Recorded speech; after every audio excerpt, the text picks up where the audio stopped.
You're like, seriously?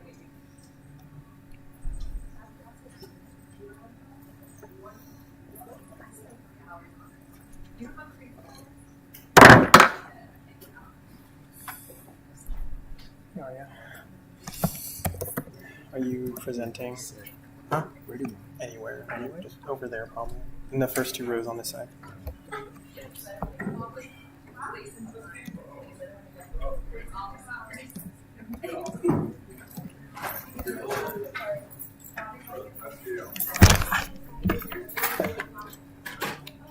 I like your look. Oh, thank Very you. interesting. Interesting? No, I'm kidding. I like it. I was like, I don't know how to take that, Jackson. I did get the camera to work, though. You got the camera? Nice. So I'm trying to figure out how to. The person that watches this a year. Yeah, no, for real, honestly. I also digitally labeled all the clickers, but I don't know if it worked. Oh, you know what we did? The placards. We'll figure that out. I'll get it I eventually. think it was Charles was here last month. The placards people would think. I should probably write that part up. What is going on? My laptop's tweaking. I'm sorry, I'm trying to get this done before the meeting starts. Roster, view roster. There we are. Okay, let me put this up.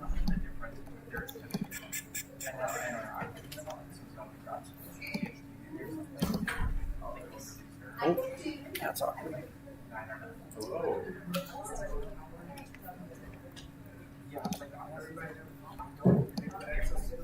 And also, everything that mine is. 1 through. Hey.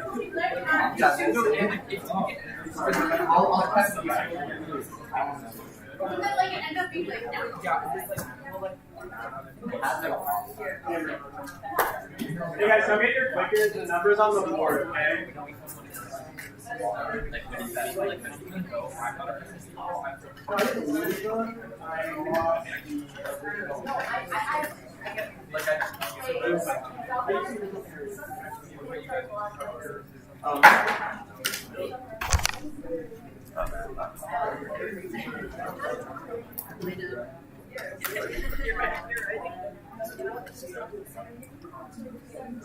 If they're not out there, they're. Oh, yeah.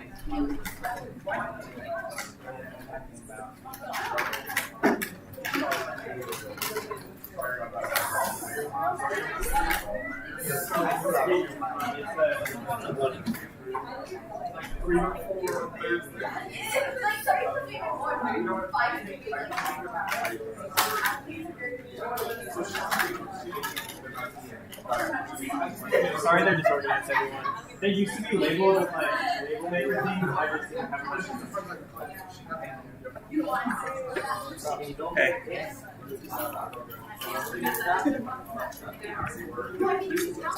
Hey.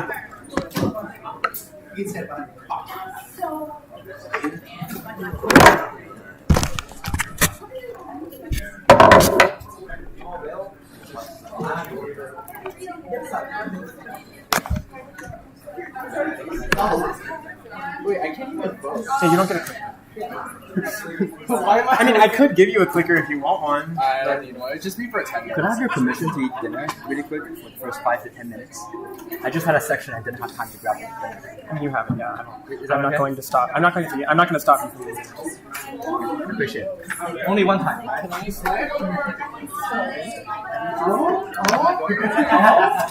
Hold on. Appreciate it.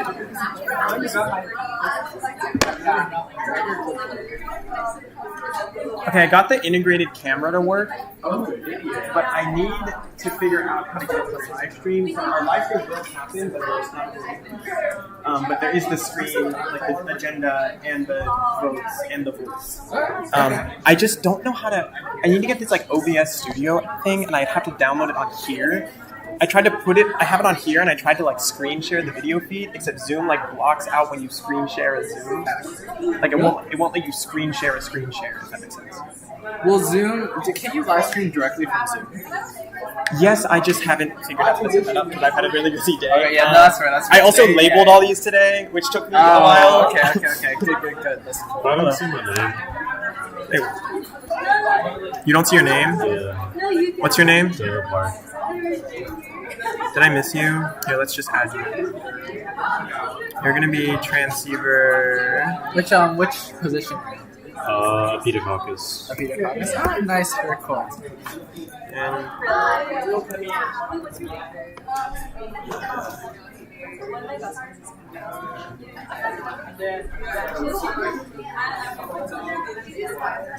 okay, you are now transceiver 2, I believe. Okay, thank you. Sorry, I don't know how I missed you. I thought I did it straight from the roster, but I guess you just slipped through. Yeah.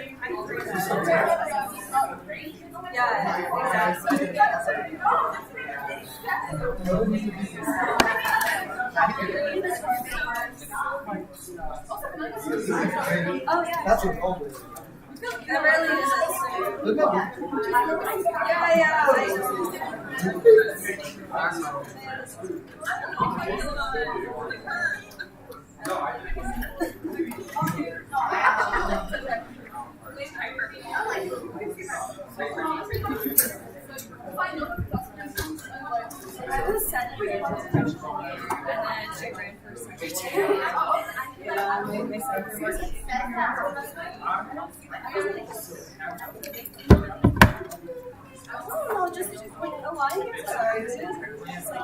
Did I miss anyone? Oh, you're 36, Molly.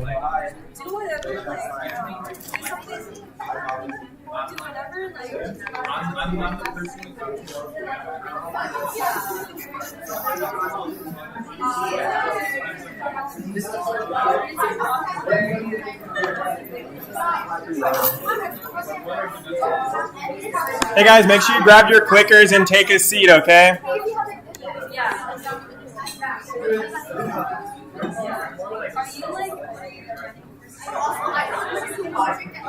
Oh, did you? Yeah, the specific one you need is on the board. You got the right number? It's this one next. Oh no, it's the transceiver.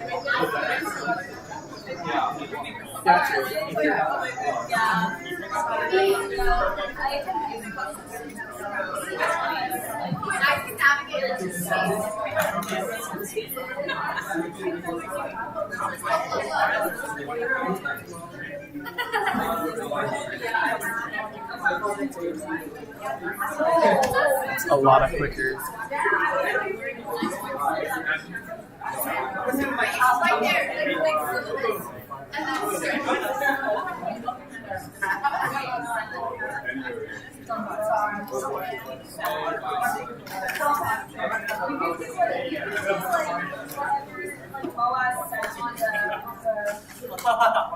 I see. I'll get yours. I got mine. Oh, yeah. If you're just walking in, grab your clickers. The number's on the board.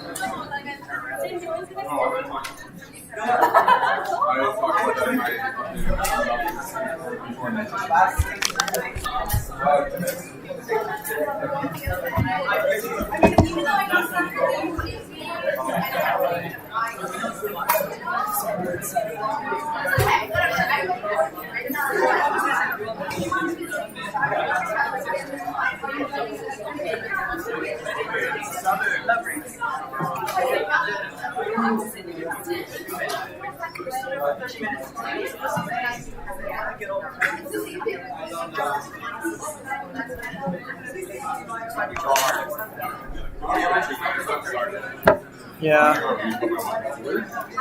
Adi, come grab your clicker. Hey. Just look at the.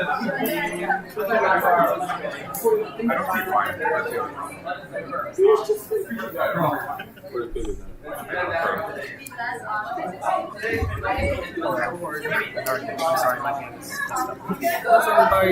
I don't know.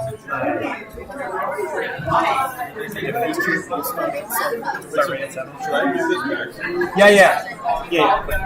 Hey guys, the clickers get given back, by the way. Don't take them home. At the end of the meeting, just like leave them at your seat or bring them to the front before you leave. Because it's gonna be some weeks we got a shit ton of stuff to get to. Yeah. All right. And.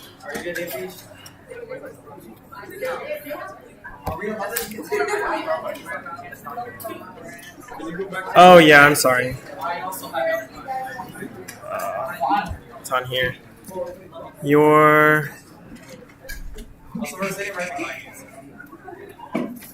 I'm sorry. 7.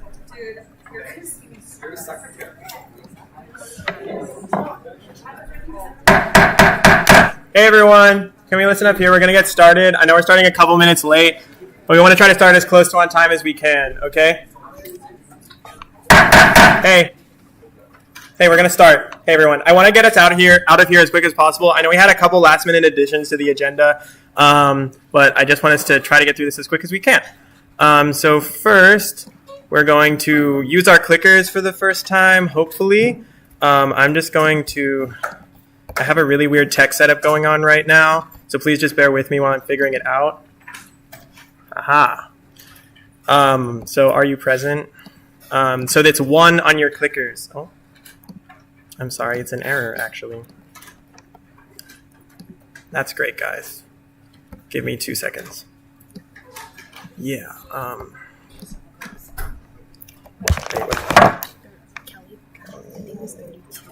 Kelly. I typed you in. Maybe last name 32. Yeah, it's just sitting up there. Okay, I'm sorry, everyone. I'm trying to get this to work. Okay, there we go.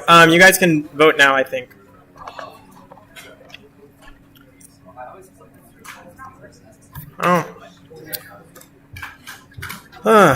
Okay, I'm so sorry, everyone. This just isn't working today. We're just going to do voice vote. Give me 10 seconds.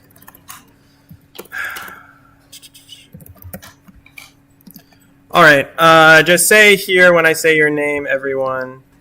All right, Tim. Here. Michael. Vivica. Arjun. Daniel N. Here. Gabriel. Here. Jaden. Here. Omar. Here. Angela. Shri. Sabor. Here. Zoe. Haley. Sun. Daniel Park. Raven is sick. Cynthia. Tyler. Steven. Jam. Me. Stacy. Leon. Jordan. Will. Angela X. Bobby. Christian. Rachel. Mufasa. Kelly. Jenny. Raysham. Divine. Oh, he's not going to be here either. Brandon. Molly. Stone. Shruti. Oluwakemi. Shrigori. Adi. All right. Thank you, everyone. I'm sorry about the clickers. It's kind of...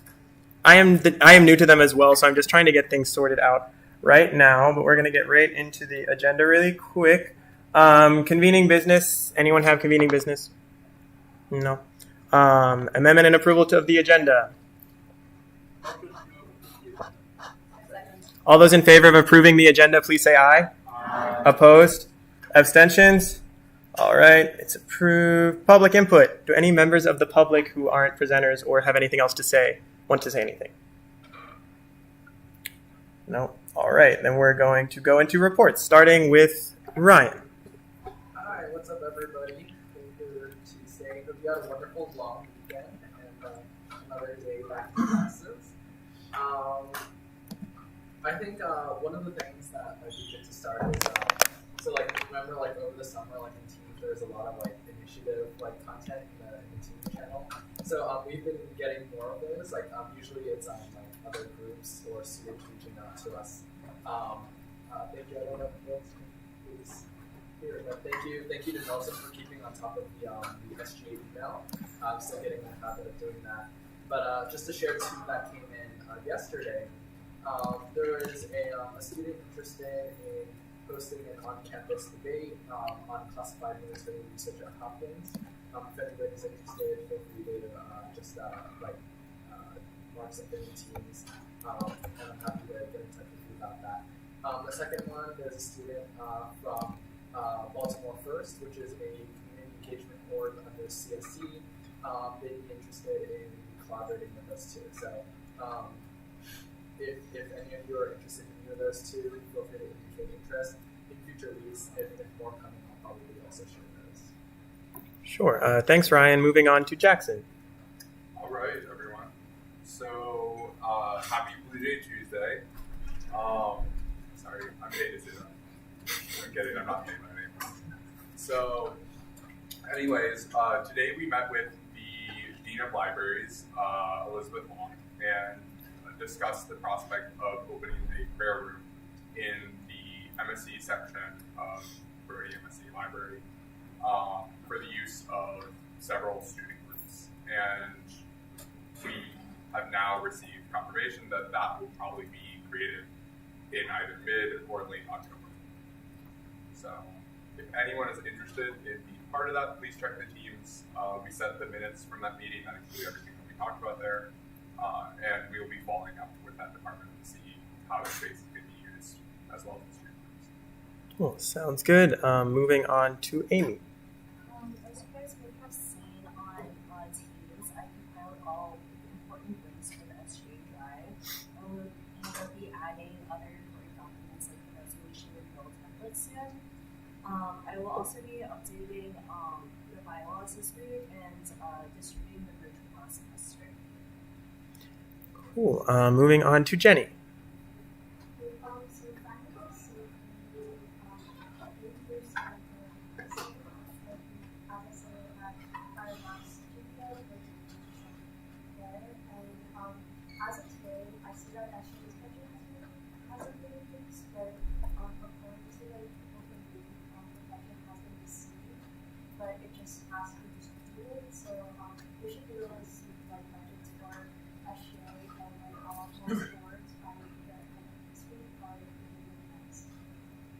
Cool. Thank you. And moving on to Shalala. Hello everyone. I just want to say to support and promote the public. These events hopefully they will use how much students so that they can help. Cool. Also, just like side note, please help out with the events. I know we have a lot of things going on all the time, but just it only takes like you don't have to go to every event we advertise, but just like go to a couple. I can like start to make things mandatory if we have to, but like I don't want to do that. So please just help out when we ask for stuff. Yeah, go ahead. All right. So we are considering adding a attendance incentive to programming events, especially big events like this that bring a lot of the community together. And if need be, we will consider an incentive that would punish not showing up to anything, because you are mandated to at least show up to a tabling event, but there might be alternative forms to get that requirement because not everybody can meet the times. Yeah, I'm just saying this to be like proactive. No one's been like slacking off as of lately, I think, but just in the future when we have a lot more dense events throughout the semester, it would be great if we could get everyone's support instead of like a couple, like 10 people staffing every single event. Anyways, moving on to Milton. Is Milton here? I didn't see him. Anyone have any updates from the CMC? No? All right, we're just going to move on. Jenny, I did call your name and I heard a yes, so you're present, by the way. Director of Research, Vanessa. Yeah, so we're going to send out another round of applications if you're interested because people we did have dropped out, and we will also have our first meeting tomorrow to figure out what we want to do. Sure, sounds good. Also, make sure to collaborate with Milton to make some Instagram graphics to advertise those. Moving on to myself. So Hi, everyone. Thank you for getting here. I know we started a little bit late today, but throughout the semester, we want to try to start on time, especially when we have dense agendas, so that we're not here until like 10 o'clock at night. I know none of you want to be here until that late, so if we can just sit here and pay attention and go as quick as we can get things done and then actually do like the work that we're supposed to do outside of our GBMs. Logistically, I've been trying to get a lot of things together. I labeled all the clickers today, which I'm kind of mad that they weren't working, but I'm going to troubleshoot that. And then I have also been talking with some people in admissions regarding them visiting for a GBM regarding the Supreme Court case on affirmative action. So more updates on that to come, but I just had a meeting about it today with one of my advisors in the admissions office. Moving on to Charles. Hi everyone, I just wanted to reiterate what Jenny was saying. So what is our release? We got the word last Friday where they're involved in further when it was good to go. So you'll see some groups have already seen it. Cool, thank you. Moving on to non-legislative business. So we have one thing which is first, which is the parliamentarian confirmation. So Jaden, I don't know if you want to come up here, or you're sitting there, either or, whatever you want.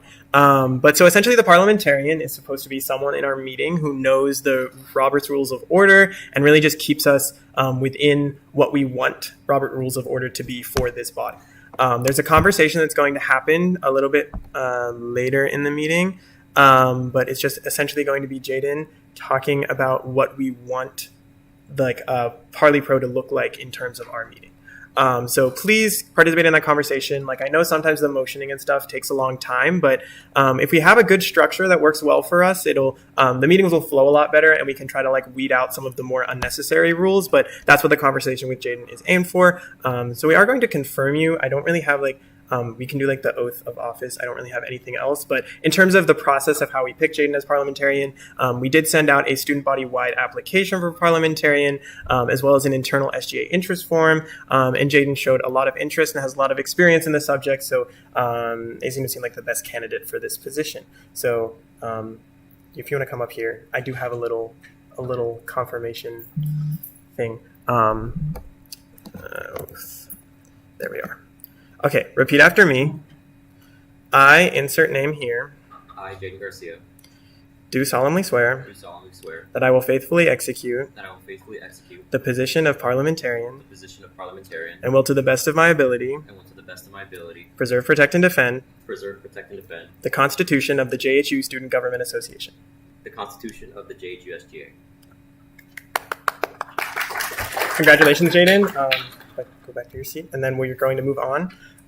So next we have something from Ryan from the Alumni Relations Office. There's two things. So there's a survey and an email. Which one do you want me to pull up first? Or both? Yeah, or both. Hello?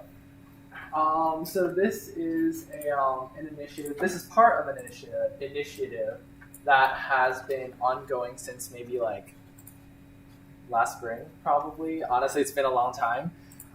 You may have seen these before because they were like both of these like roughly the same draft were posted to teams like maybe like a month or maybe two ago. I don't remember exactly when, but these have appeared in teams over the summer, so you may remember these. But basically, the premise of what you're looking at is that one of our administration goals, I guess, or just in general as a cool initiative, is to build a stronger student-alum connection. It's a big part of a strong university. So this is one of our first steps. This is a survey going out to the student body that generally assesses how student and alum interact now. It has some information about like resources or like events and stuff like that. You're welcome to scroll through it. It covers a range of topics. And then there's an email that goes with it. The Alumni Council, so that's the Alumni Council is like the elected representative body of the alums, is interested, like we worked with them to develop this. And then also, we also worked with the Office of Alumni Relations, which is the Hopkins Administrative Office. And they are also, that office, the Office of Alumni Relations is also the one that would be supporting like the raffle. So they would be like sponsoring it, I guess, like the merch. Yeah, I mean, this is mostly just another chance to have some feedback in session, but I know we've already gotten some feedback from like when it was posted on Teams, so you're welcome to add anything else. If we are able to settle on like the final copy, then we'll probably send it out maybe after freshman elections get going, because we don't want to cut into their like email bandwidth. Cool. Thank you, Ryan. Does anyone want to motion into anything, or are we cool with the current standing of this survey? Daniel? Information. I kind of listened to it. Do you consider maybe shortening the survey a little bit? It's 3.5 pages now, and I'm just worried that if people open it and see it's too long, they just won't even bother filling it out. Yeah, that's totally fair. By the way, I should have said this is not a just me thing. This is I did this with Ray Sham, Tim, Milton, and then the other Ryan who is not in SGA now. But this was like a collaborative. This is a team effort that we did. We worked together on this initiative from like the beginning. So, but to answer your question, sorry. We did spend a lot of time condensing parts of it. Ultimately, this was a good length and set of questions that both the Alumni Council and the office, like the Office of Alumni Relations, found captured a lot of the important information and comboed with our raffle. Hopefully, it should be okay. Cool. Anyone have anything else? Well, I mean, unfortunately, you're not able to motion if you're not a member of SGA. Is there a public comment period?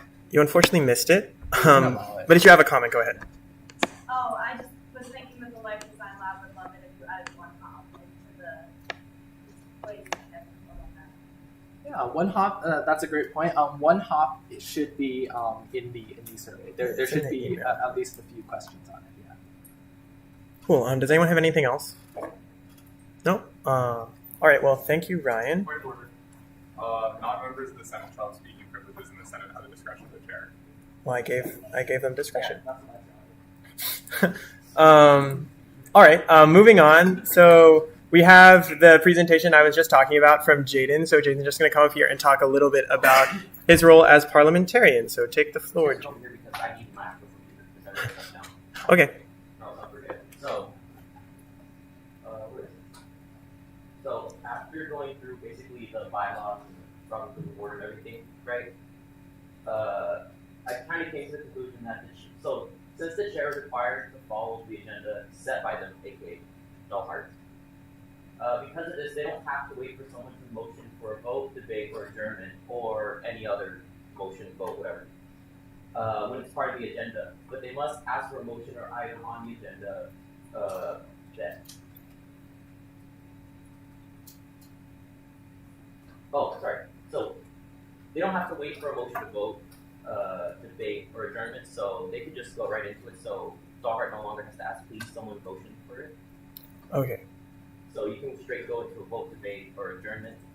Although you can only do it if it's part of the agenda, so you can't adjourn in the middle of the meeting. You can only do it when it's at the end, without a motion vote.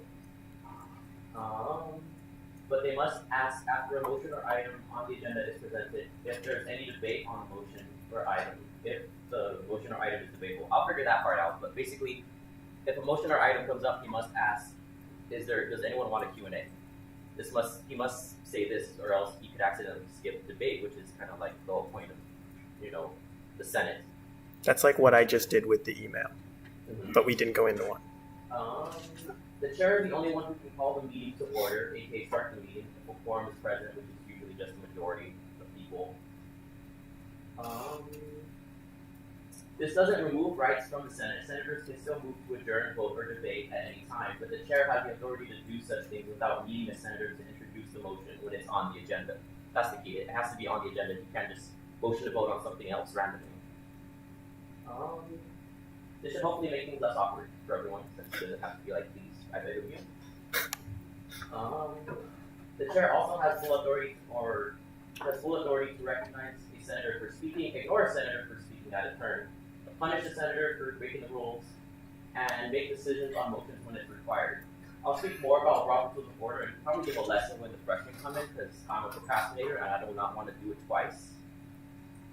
I'll try to give you guys a cheat sheet of all the motions and everything, so I won't go hard on you if you mess up something from now until the freshmen come in. But any decision by the chair can be appealed by 2/3 of the majority of the Senate. So if you guys don't agree with what he decided on whatever, you guys can motion to appeal. You guys can move to appeal the chair's decision, and if 2/3 agree, then his decision is essentially taken over by the Senate. That was just my little spiel. That was kind of the advisory votes. Now, I'm sorry about the long speaking, but the first one I want to ask about, which is not neither in the Constitution or in the bylaws, is what's known as a motion to discharge something from a committee. This essentially removes a bill from committee consideration and brings it to the Senate floor for debate and vote. This is neither in the Constitution or bylaws, and if this actually happens, this could kind of wreak havoc because we don't have any kind of structure for this. I would have to go basically off of Robert's Rules of Order. And so I would just like your input if you guys would agree, either add it to the Constitution or specifically remove it from the Constitution, or bylaws, sorry, rather than bylaws. Wait, I just want to preface, do you want to send me this document and I'll put it on the screen and then you can go through the questions? It's kind of just like done up like my notes, so it doesn't really make any sense. Okay, well we can go into like a Q&A and then, okay. So, like I can motion for a Q&A is what you just said, right? No, you can only ask for it. Can we have a Q&A anyone? Second. All those in favor of a 5-minute Q&A with 1 minute speaking times, please say aye. Any opposed? Any abstentions? All right. So go ahead with your question, or whoever wants to answer. I'll keep a speakers list over here. Can you elaborate further on that discharge, the whole discharge? So, as you know, when a bill comes up, for the first reading, it is given to a committee to review. The committee either votes it on, which then it goes on to the Senate, or votes it down, which it doesn't go anywhere. A motion to discharge is kind of like an extreme procedure where if the committee is either not doing the bill or the Senate just wants to consider it as of right now, the motion to discharge essentially says the committee that has it, we take it from you, and now we decide it on the Senate as of right now. So you don't have to wait for the committee to do it. And the reason why I want your input is because, like, I don't know how involved you want the committee to be, because this motion to discharge can basically just be used whenever.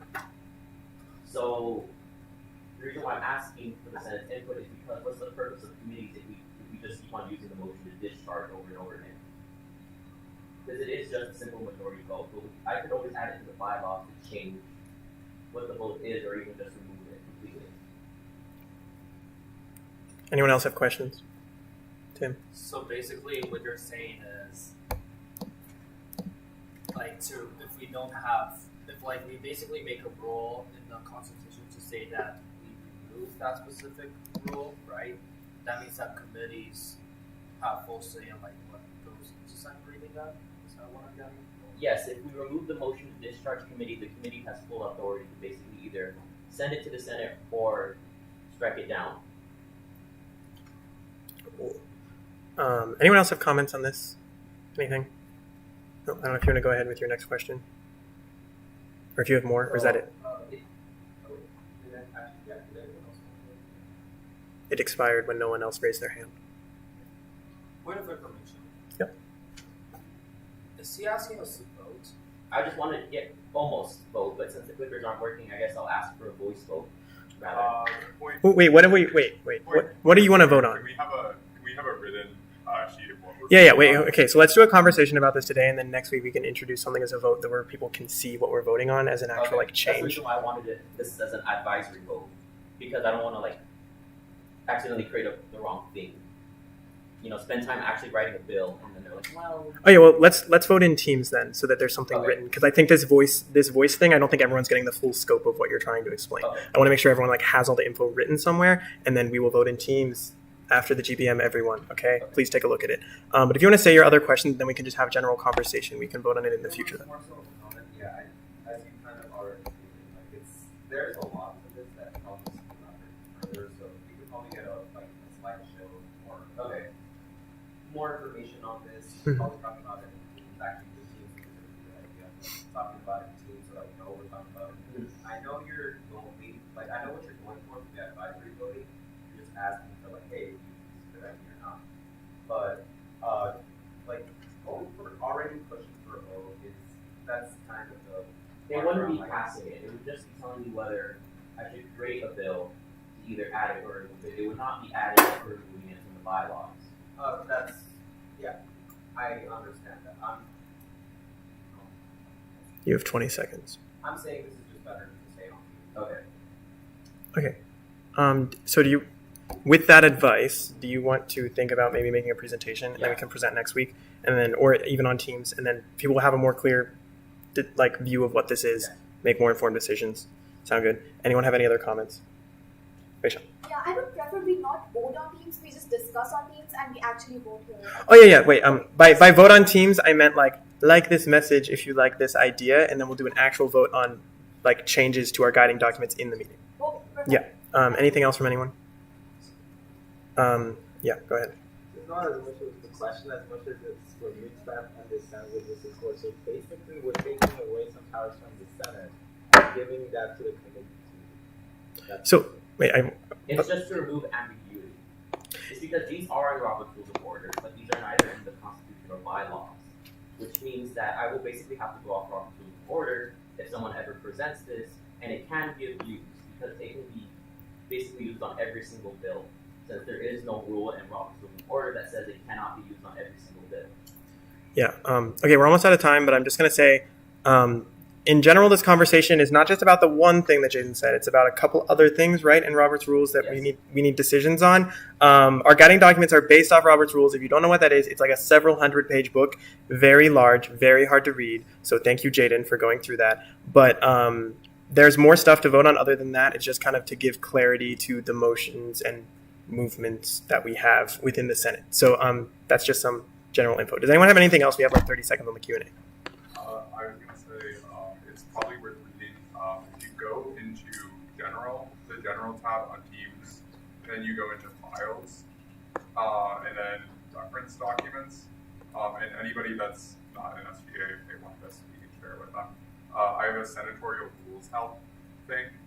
Some of the stuff in that contradicts what's in the bylaws and the Constitution. So yeah. I have to go over it. Anything that's in Robert's Rules that's contradicted by the bylaws or Constitution is over with them. No, in the senatorial rules, it's like some of the information's inaccurate. We're gonna figure this. We're gonna sort this out outside.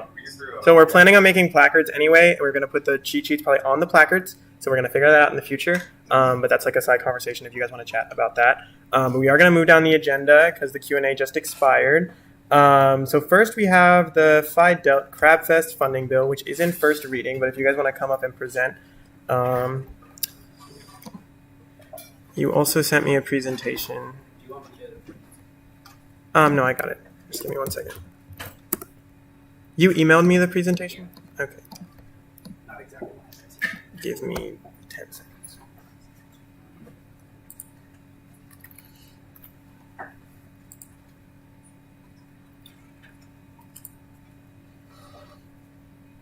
Yeah.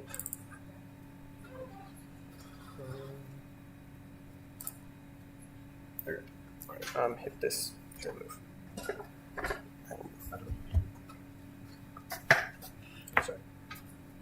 All right. Hello, everyone. Thank you for your time today. My name is Mahimir. Joined with me is Arya Satish, my chapter president. We are members of Phi Delta Theta on Johns Hopkins, a Greek organization of fraternity, part of Fraternity Sorority Life. Today, I wanted to talk to you about an event that we've planned in the past, but really have an ambition to make happen this year, our Crab Fest. To go into more detail about Crab Fest, we have to kind of start talking about us, our organization, and our motives. So I'll hand that off to Arya to talk about that. Yeah, so Mahi introduced me earlier, but my name is Arya. I'm the president of Phi Delta's chapter here on Johns Hopkins. So let me give you guys a brief rundown of who we are as an organization, and specifically with this event, what our philanthropy mission is. So if you all are familiar with baseball legend Lou Gehrig, he played in Major League Baseball almost a century ago. He was a member of Phi Delta Theta at Columbia during college, and went on to see major success in the big leagues afterward. He unfortunately was diagnosed with what we now call Lou Gehrig's disease in his honor, also known as ALS. Many of you may be familiar with ALS with the Ice Bucket Challenge that we all did when we were in middle school. But that is the overall philanthropic mission of Phi Delta Theta and our partner philanthropy organization.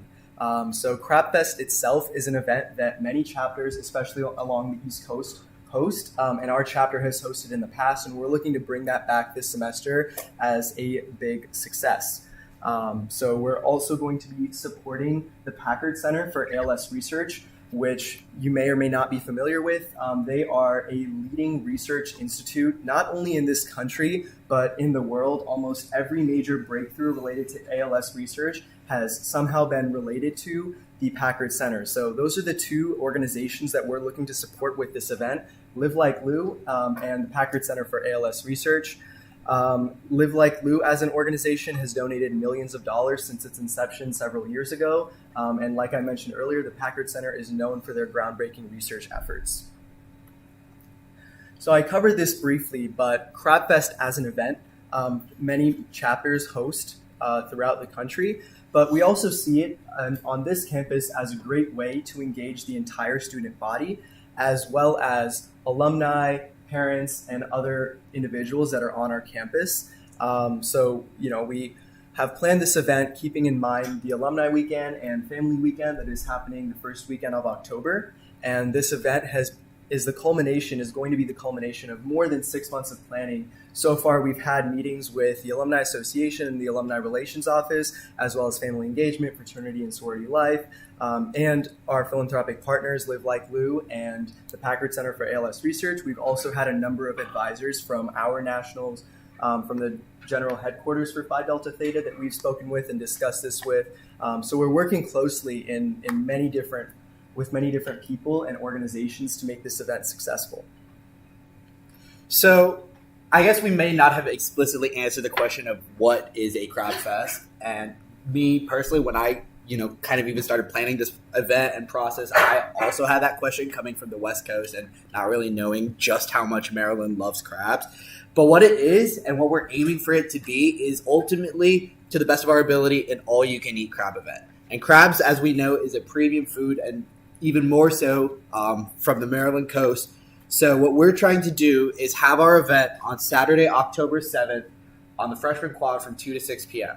Now, the reason we picked this date, as Arya mentioned, is because we have worked with and partnered with the Alumni Reunion and Family Weekend Office. This means that both of these events, the Alumni Reunion and Family Weekend, correlate to that specific weekend, which also happens to be Hoptoberfest.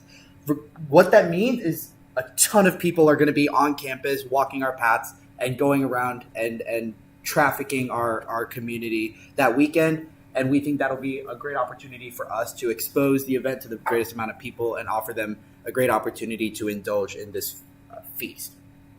So currently I'm working with scheduling and events.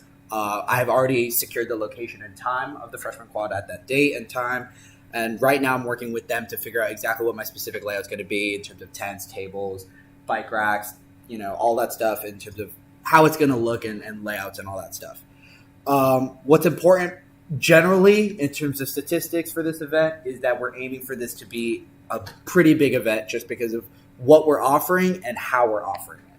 So you may see the number of 350 people and think that's a lot, but we really think that this is an achievable goal just because of what this event is going to ultimately be. And that's all you can eat crabs at a very affordable price. We understand who our audience is, young alumni, that given our very concentrated pre-med population here, that means a lot of people in med school, all of us are broke. So we want to be able to offer a very premium event at a very affordable price. So if we can offer this to that many people and to all the parents and family that are visiting that weekend and are coming to Maryland knowing, wow, Maryland has crabs, we may be able to get this number, and that number will then ultimately need a specific amount of crabs that we're going to have to buy. And ultimately, that's why I'm here to talk to you. So crabs are sold at, in the greatest amount in bushels is the term. So for us, our bushels of large male crabs is what we're trying to acquire. Each bushel will have about 85 crabs, and people will indulge in about 5 to 8 crabs per person on average. So from our vendor, our cost is $125 a bushel, 30 bushels. That number is going to be $3,750. I'll get to that on the next slide. And also offered at the event will be other sides like mac and cheese, biscuits, a salad bar, and non-alcoholic drinks. But obviously, Crab Fest, crabs. So the reason we're able to make this happen is because of our ticket prices. What we want to do is have a mini ticket or a tasting ticket. Those who are in the area maybe don't really want to make a whole meal out of this. They can purchase a mini ticket. It'll give you a plate of crabs, 2 sides of choice, and a drink. And then, of course, the all-you-can-eat ticket, which will hopefully be in the $20 to $25 range. And like the name suggests, all-you-can-eat crabs as much as you can indulge yourself in is what we're trying to offer. So we find this to be a great way to engage the entire student community and beyond. Like I said, we're aligning it up with a great opportunity to reach a very, very large amount of people that otherwise wouldn't be there really at any point during the year, especially families, but also alumni. Really, they only have 2 weekends a year. We're working closely with a bunch of groups like alumni, the Alumni Association, the Family Weekend Office, the Family Engagement Office, and also, like Arya said, our general headquarters. In fact, I got my connection of my vendor through the general headquarters president. He was able to give me the rate of $125 a bushel. For those familiar with crab prices, they can be sold at the $400 a bushel price point. So we're getting a really good deal on this to make this happen. Obviously, this funding that we're asking for will be very important for us to support this mission, like Arya described, for ALS. And I think that should be everything I covered logistics-wise. And then these are just some final tidbits I wanted to add for extra ideas that the event's going to include. We obviously, like he said, this is all philanthropic. Any money that goes in will ultimately cover, if we have to put in money, those costs will be covered, and the remainder that's profits will be fully donated to the Packard Center and Live Like Lou. So to try and maximize as much revenue as possible, we're going to try and raise merch, and we're also going to try and organize a raffle, tickets for purchase beyond the tickets that we're selling for the event. We have already some things that we're going to sell. Merch is one option. We also have coordinated like a weekend prize, a weekend getaway at a hotel near BWI, which would be a great opportunity for families or anyone, relatives, friends, to visit the area and visit Johns Hopkins at a pretty affordable price point. So that's everything I have to present to you. Just to summarize, that number is $3,750 to cover the cost of our crabs to approach a 350-person event. And really, ultimately, this could drive down our price point of a $60 all-you-can-eat crab event to $20, $25, which is pretty reasonable if you ask me. Cool. Well, thank you, guys. We can also pull up the funding bill. You guys can stay up here, but just so you guys can all see. Oh, not there. There it is. So this is in first reading. Keep that in mind, everyone. But if you guys have any specific questions for these 2 individuals while they're here, feel free to get them out. I know if you're a returning SGA member, we did talk about this last year when it was introduced, and I think you guys have done some more planning and are back again for a whole new crowd of people. But does anyone have a motion for a moderated caucus Q&A? Any?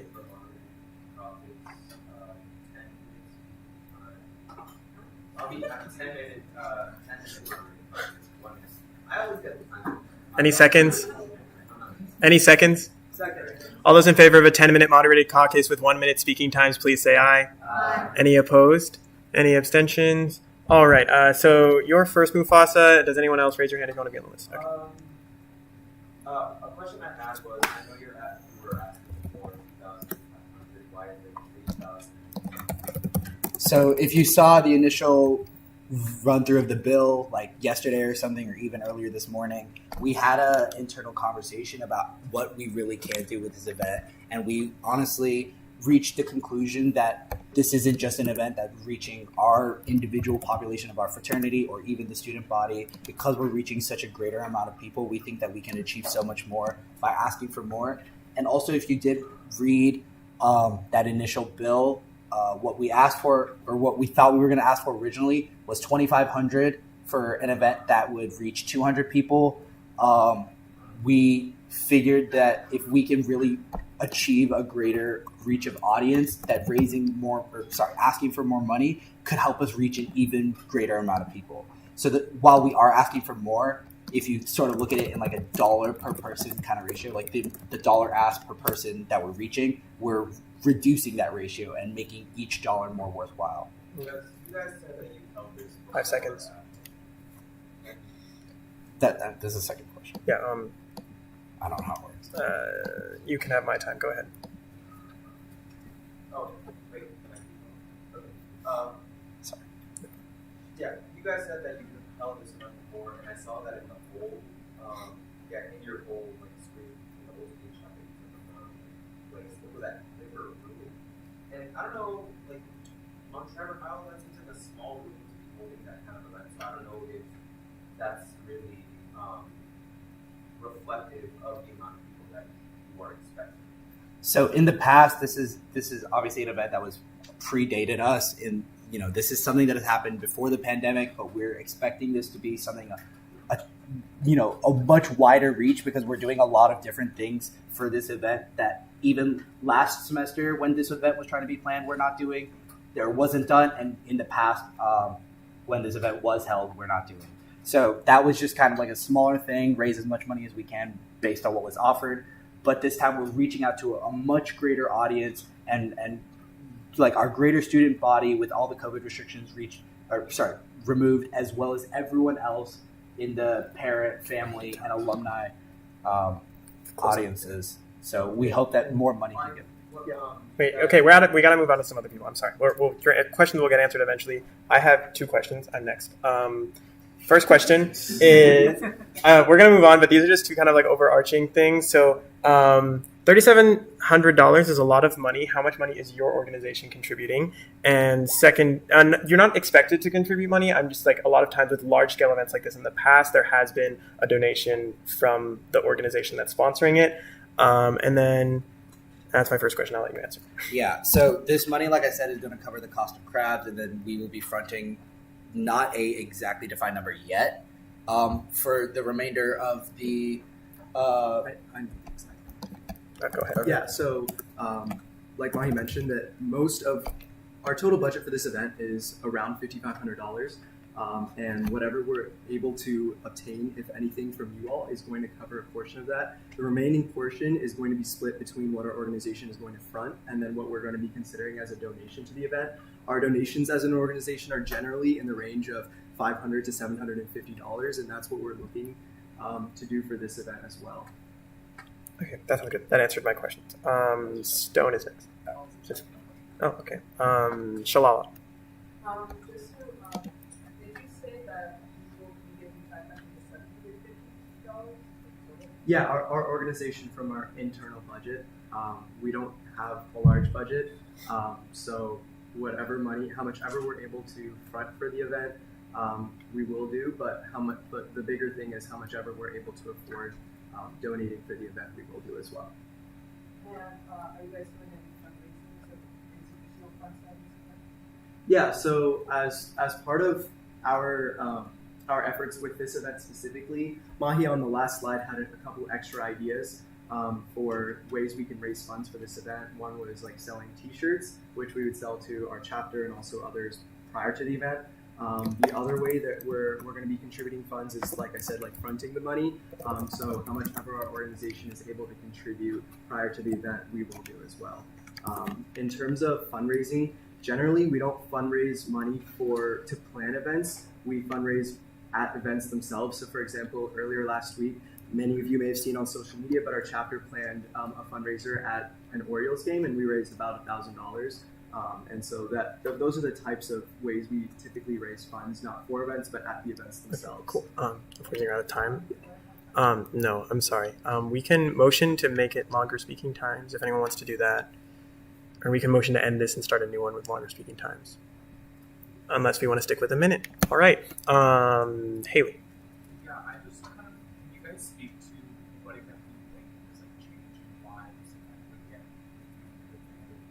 well, I know you mentioned a little bit about the pandemic, but I'm kind of struggling to see like a common why you think that this event will garner more people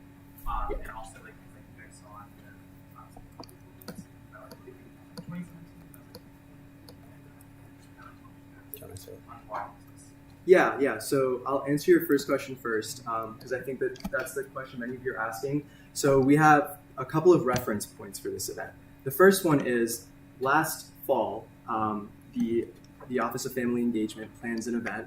They plan a lunch every year. And for that lunch last fall, that's paid, you buy tickets and then you go. They had about 500 people attend. So that's a reference point for, in terms of just family engagement, that was not the same time as Young Alumni. That's a reference point for that event.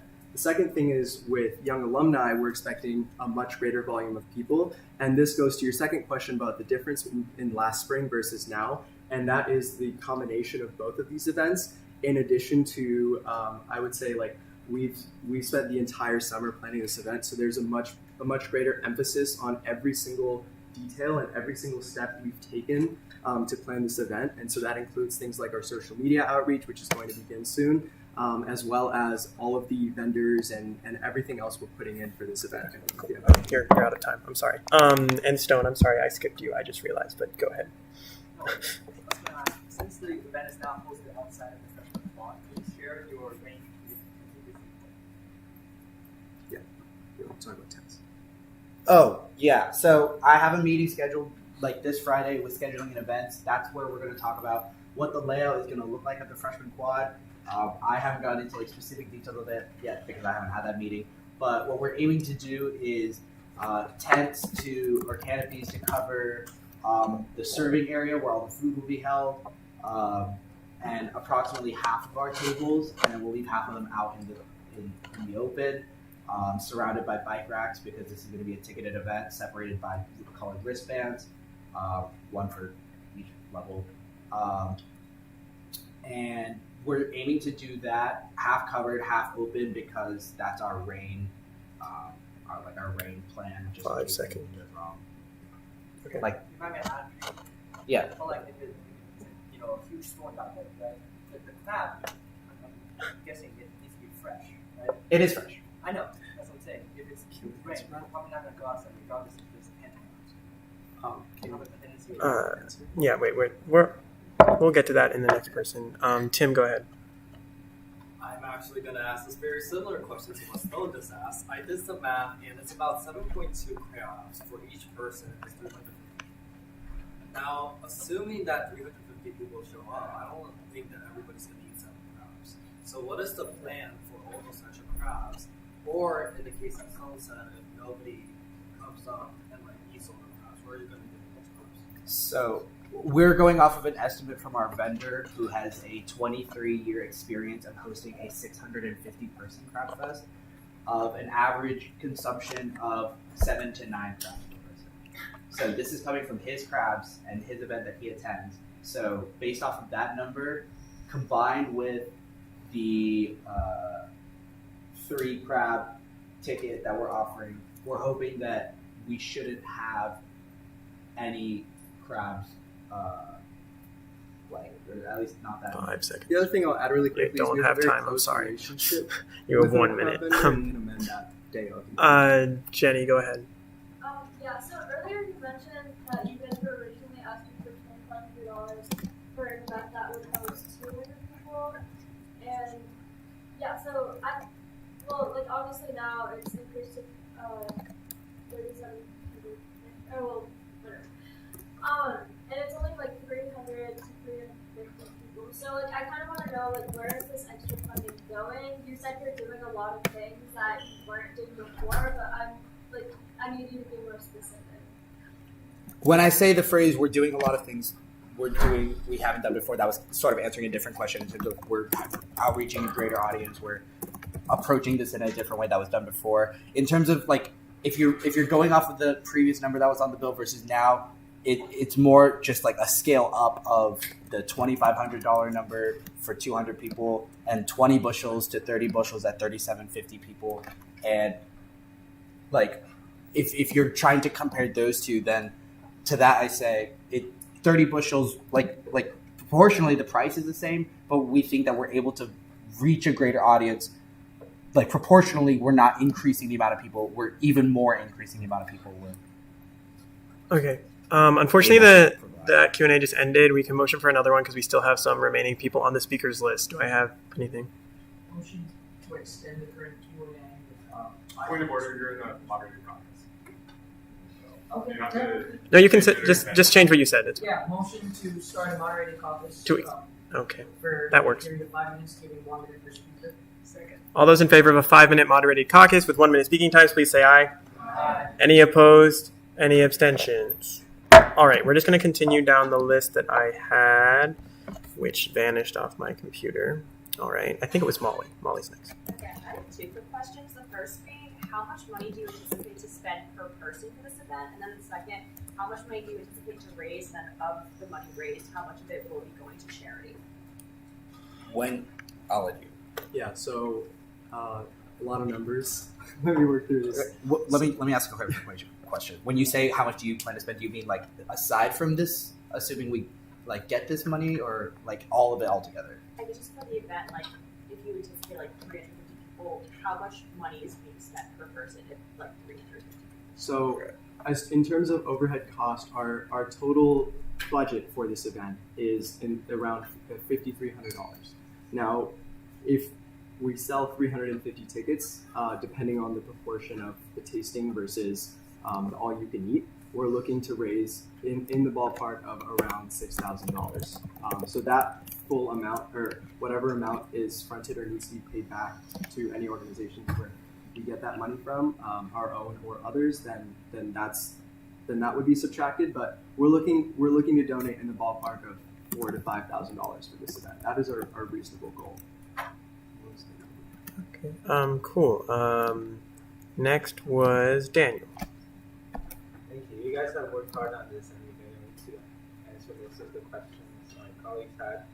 I did the math, and it roughly turns out that you're spending around $12 per person if you count 125 per bushel, and if each person eats 8 crabs.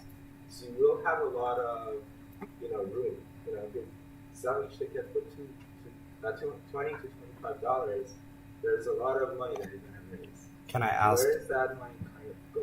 Can I ask? Does that calculation only factor in the price of the crabs? Yeah, that's just for the crabs. Because if you're like $12 per person for just the crabs is one thing that we're putting out there. We're also offering like sides and stuff, and we also have to consider the cost of all of the rentals of our tents, tables, bike racks, and all that stuff to set up the event. So there's a lot more that goes into it than just the cost of the crab.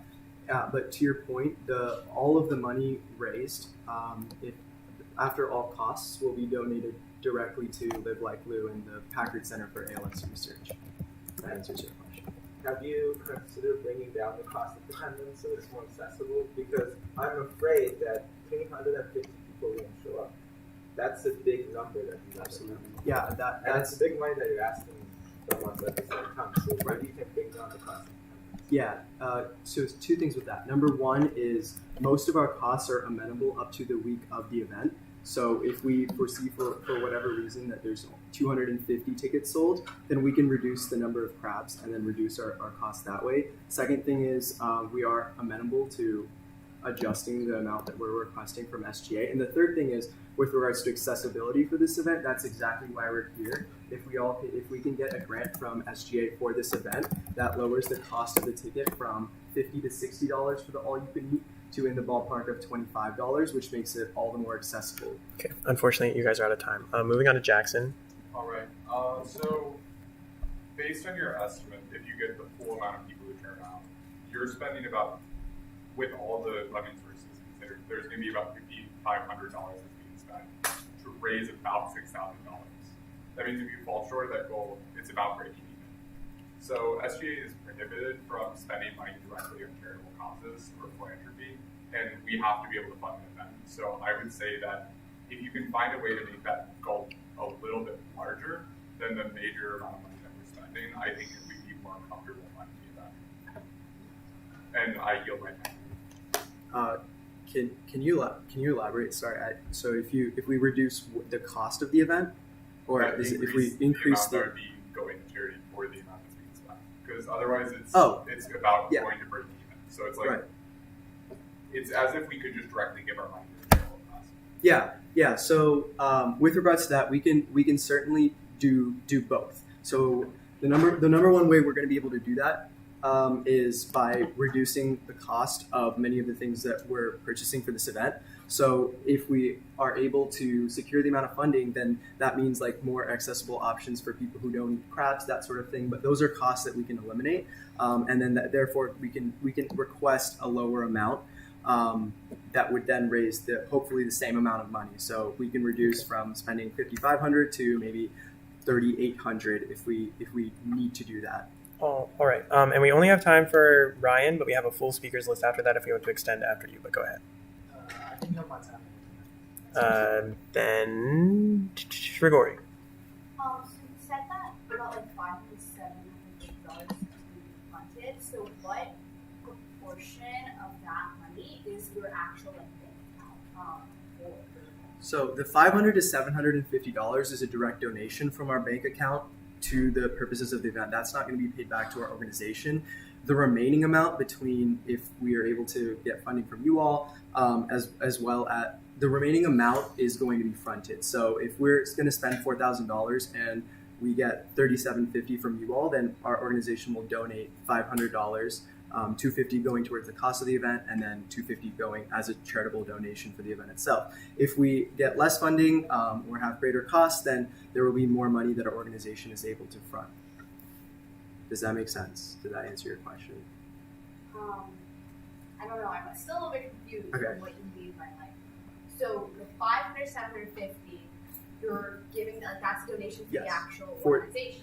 For the event. So okay, so let's say our cost for this event is $5,000. If we get $3,750 from you all, then $750 will be from our organization for this event, and then the remaining $500 to reach the $5,000 is going to be fronted, which will then be paid back to our organization from the proceeds. Okay, so that's $750. That's like. That's like we're like on our own. Like we've set that money aside. So what percent of that, or like what? Okay, wait, we're gonna need to extend, and then we can go on. Point of order, I just realized that since I'm reading through everything, there cannot be any debate on the first reading of a bill. So technically, all this is, in a sense, breaking the rules. Do I have a motion to suspend the rules? All those in favor of suspending the rules, please say aye. I did hear a second. I got a second. All those in favor of suspending the rules, please say aye. Any opposed? Any abstentions? All right, rules are suspended, so we're going to keep talking about this on first reading. But in the future, I'm sorry, we were already in it, but in the future we will follow this more to a T. That is the point of Jane's position, which just started today. Anyways, do we have any extensions of the moderated caucus? Motion to moderated caucus by 5 minutes, 1 minute. Any second? All those in favor of extending by 5 minutes with 1 minute speaking times, please say aye. On to point of order, you hear me, he suspended the rules, so we're not in Robert's rules right now. Yeah. Please don't take over the meeting, anyone. But okay, all those in favor, please say aye. Aye. Any opposed? Any abstentions? All right, 5 minutes. We have a full speakers list already, so don't raise your hand. But Oluwakemi, if you want to continue.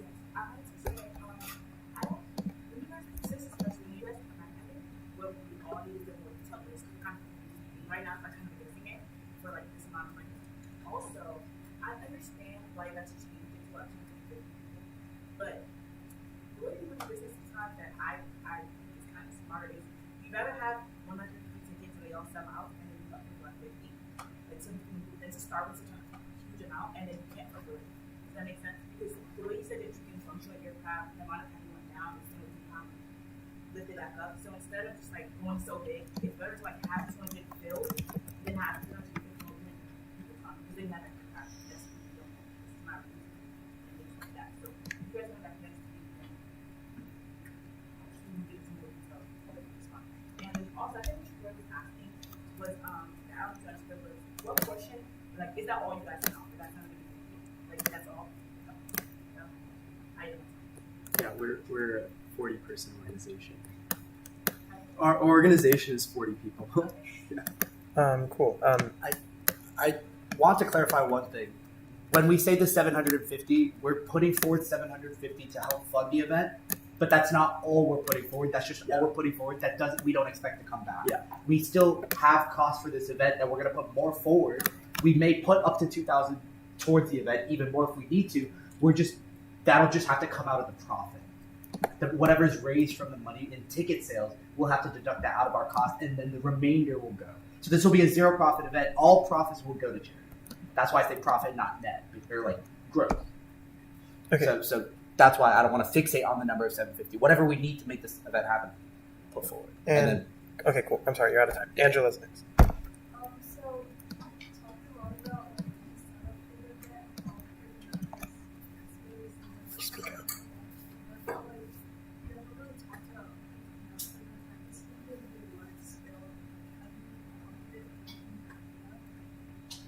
Yeah, so with both setup and cleanup, every single member of our organization that is physically able to will be helping with both. The meeting on Friday is also for that purpose of seeing what exactly we'll need to either purchase or buy ahead of time in order to set up and clean up. So there may be additional costs, but with regards to at least manpower, our organization is like fully going to be doing that on our own. And then whatever we need to purchase will go through the school in that meeting on Friday. So just to you have 10 seconds. The meetings I have on Friday are with lead and scheduling an event. Scheduling events is going to help me figure out all the tents and logistics and setup and stuff, and they're also going to tell me what I need to do: trash, electrical, recycling, etc., so that I can get all the costs for both setup and cleanup out of the way. So that's what that meeting is for. Okay, out of time. We had a group of people on this side of the room. I believe Shalala's first. I remember last year you guys got this stuff and you guys had have offers and no one Budgetary prioritization. So crabs are getting a priority in terms of spending, but if we can sell additional tickets prior to the event or secure enough funding to purchase other options, then we plan on doing that. So for right now, we have mac and cheese, a salad bar, and then we will try to add as much as we can to make it accessible in terms of dietary preferences and restrictions in that sense. But to answer your question, most bluntly, it was budgetary prioritization. Yeah, you have 20 seconds. You have 20 seconds left. Okay, I know you guys spoke about talking about the groups. You guys also get permission from them, like the alumni association. Yeah. So we are working with the Alumni Association. We're going to try and acquire a $1,500 grant from them. Cool. Next is Christian. Hi guys. So you say your organization needs most of the personnel handling all the setup and things like that. Have you confirmed that's true? And also, what's your plan to explore the food while you're bringing this vendor? Is it going to be like you prevent that, or just be able to already have? So I'm working. My vendor's been really great about that. He has been very flexible about needing to finalize a number basically until the day of the event based on our ticket sales, and also figuring out how we're going to get the crabs over. So what he's doing is packaging up all of the crabs for us from the Maryland East Coast on like the morning of, getting a truck over with all the crabs and planning to arrive half an hour to 45 minutes before the event starts, and setting them up where we have serving stations. So they'll be boxed up, freshly steamed, ready for us to serve. 10 It's seconds. a 4-hour time period of like freshness and warmth. So, Okay. like nothing the night before. Okay, guys. Unfortunately, we're expired. We have been talking for 20 minutes on this. I do want to emphasize, as in first reading, if we have more specific things we want to tell them offline in changes, and then next week we would vote on it. But unless we have any further discussion, do I hear any motions? I move to forward the Phi Delta Theta's Craft Fest funding bill to the Committee on Finance. All those in favor of forwarding this bill to the Committee on Finance, please say aye. All those opposed? Any abstentions? All right, so this is now off the agenda until next week, but the Committee on Finance will have to approve it before next week. But also, I'll send me your contact info, your JHU emails. I will share them if you guys have more stuff to talk about with them. But thank you, guys. We have to put something back in, guys. And do I have any motions to reinstate the rules? Point of order, you can't say that. I move to unsuspend Robert's Rules of Order. I second. All those in favor of unsuspending Robert's Rules of Order, please say aye. Any opposed? Any abstentions? All right, we're back. That was a little paradox.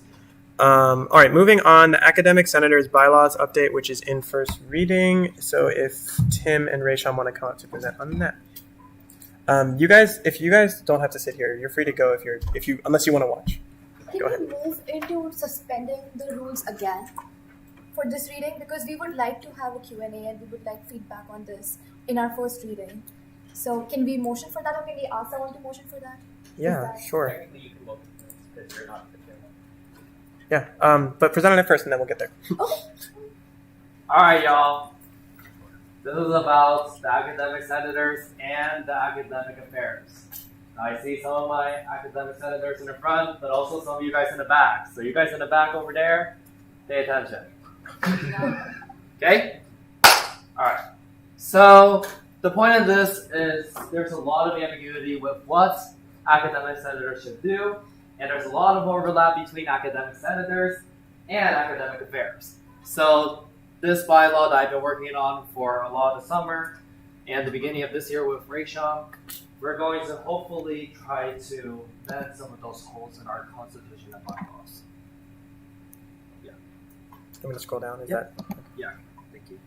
So I'll be going over all the academic senator changes, and then Rayshon will go over the academic affair changes. So for the first one, it's about increasing the amount of academic senators on academic affairs. Now, a lot of academic senators want to do roles related to academic affairs and vice versa. We believe that there should be more overlap within these roles because I believe currently out of the 7 or 8 people on academic affairs, only like 3 or 4 of them are academic senators. So this first one says 75% of academic senators, there's currently 12. 9 out of 12 of them must be on the Committee of Academic Affairs without distinction of school affiliation. You can be KSAS, you can be Whiting, but if you scroll down a little bit further, there is one extra thing that says of the academic senators on the Committee of Academic Affairs, 2 of them must be from the School of Whiting and Engineering, and 3 of them must be from Prager School of Arts and Sciences. That's to make sure that both schools are represented. So for the second one, this is more so talking about the role of academic senators.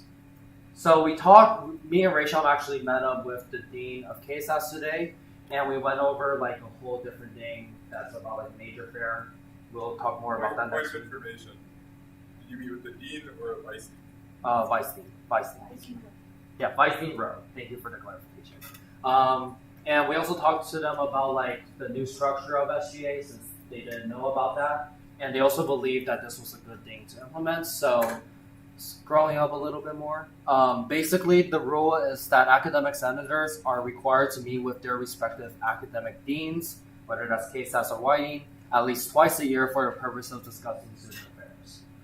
Scrolling a bit further, each academic senator should at minimum meet with deans twice a year. That means that this is mandatory for academic senators. You have to meet with your deans at least twice a year. And the first meeting should be somewhat about discussing goals for the upcoming year, and the second meeting will be to report the progress and update the new senators who are coming in at the end of the year about ongoing initiatives. Yeah, just where we want feedback over here, we want to ask you guys and get your input on how much we should mandate every senator to attend a meeting, because just arranging these meetings and scheduling these meetings can be difficult at times, and not all 12 senators will be able to make every meeting. But we would like to have a requirement for the senators to be able to make at least one meeting in a year, because we are just having 4. We will definitely have more than that, because 4 is just the required number. We are sure we are going to do more than that, essentially, if possible. But at least one meeting should be required per year. And if anybody wants to, take that number up or talk about that in the Q&A, we are very much open to feedback. And we also would like to know if you all would like to have an advisor of your own, because we do have advisors within the SGA, but would it be a nice idea to have somebody who knows the academic scenario of both schools better to advise you guys on, what kind of things to work on, what agendas should be focused more on by the senators versus what is in academic affairs, goal, etc., etc. Yeah. So going down to more of the specifics about why academic senators are ordained in academic affairs, this rule serves to say that academic senators should work on distinct goals from the Committee of Academic Affairs. And that academic senator's roles should be focused within their school. So if you are a KSAS senator, we propose that you would talk about issues related to that school. For example, you could talk about departmental communication within the school of KSAS. You could talk about advising within the school of KSAS because they have different advising offices. You could talk about general advising offices monitored by KSAS. And that'll be the same for YU. We can delve more into that later. I know that that's a little ambiguous, but we do want to clarify that later on. Right. So our aim with all of this was to have a broad set of goals that both academic affairs as well as academic senators can work on. However, we wanted to create a differentiation so that both of the different wings don't end up working on the same exact things but with different people and nothing gets accomplished. So specifically talking about academic affairs, one of the main things was that we wanted to define what it does, and this has already been defined as well, but just clarifying, we want to work on goals that pertain to both of the schools, so that is going to be different from what the academic senators are doing. We would like for the academic affairs to work on goals that are of importance to both KSAS as well as YU. And then, within the Academic Affairs Committee, we would like to designate one of the academic senators. So out of the 9 people who we initially have in the council, we want to designate one person who is a liaison between the academic senators and the Committee on Academic Affairs. This person will make sure that the communication is transferred between both of them, and again, nothing is being worked on by both of them. And that way, we can also keep a check on both the committees as well as wings within the SGA and make sure that progress is being made in a satisfactory way. Now, this particular academic senator, who is the liaison, will be a member of the Committee on Academic Affairs, and this particular liaison will be elected by the academic senators. This is how we have envisioned it. However, this is again open to question and answers.